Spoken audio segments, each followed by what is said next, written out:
ila jooga markana oo soo gaaray wasiirka gaashaandhigga Soomaaliya mudane Xasan Ali Maxamed oo dhinaca amniga markii laga hadlayay ka hadlay guulaha Soomaaliya ay gaartay dhinaca dhismaha ciidanka qaranka iyo sidoo kale waxa u qorsheysan waqtiga haray wasiirku soo dhaw telefishinka qaranka aad iyo aad ma santahay radio Muqdisho iyo SNTV runtii hoosh badan ummadda Soomaaliyeed aad u haysaan aad iyo aad kaga macdelinaya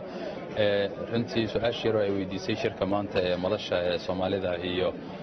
international partnerska waa runtii shirkan wuxuu ka mid yahay shirarka ummadda Soomaaliyeed iyo dawladda Soomaaliyeed aad iyo aad ugu muhiimsan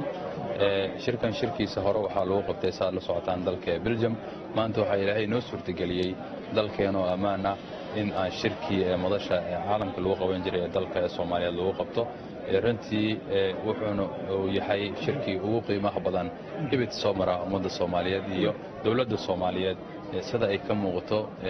wafuudii ka soo qayb gashay iyo safiiradii iyo international community dhamaantooda ay ku amaaneen qaybaha dawladda horumarada ay ka gaartay haday noqon lahayd arrimaha dhaqaalaha haday noqon lahayd arrimaha amniga waxyaabaha hadda aan ka wada hadalnay runtii ay ka muujiyeen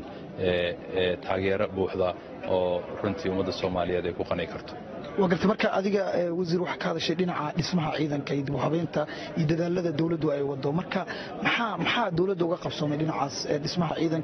كيهول قلة السعانية وما سنتهي سنة كي هراء وشركان لقبتي سنة كاني وحيابها قبصومي وحيابها رنتي هذه أدو بدن أو رنتي أميدي أن كسوكو بكرين تاسو maanta ay keenteen shir community-ga inay taageero buuxda ay la garab istaagaan arrimaha amniga iyo cadaaladda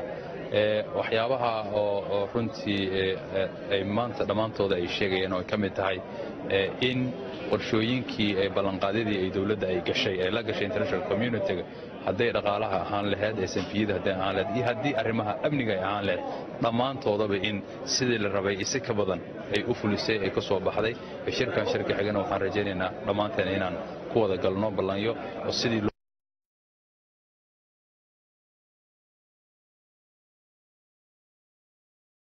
وانا خطبنا وكجيل سي marka muhiimada leeg buu Soomaaliya dhinaca amniga marka laga hadlayo dhismaheeda ciidan ku leeyahay waa ma santahay dawladnimada horta markaan ka hadlayna waxa number 1 amniga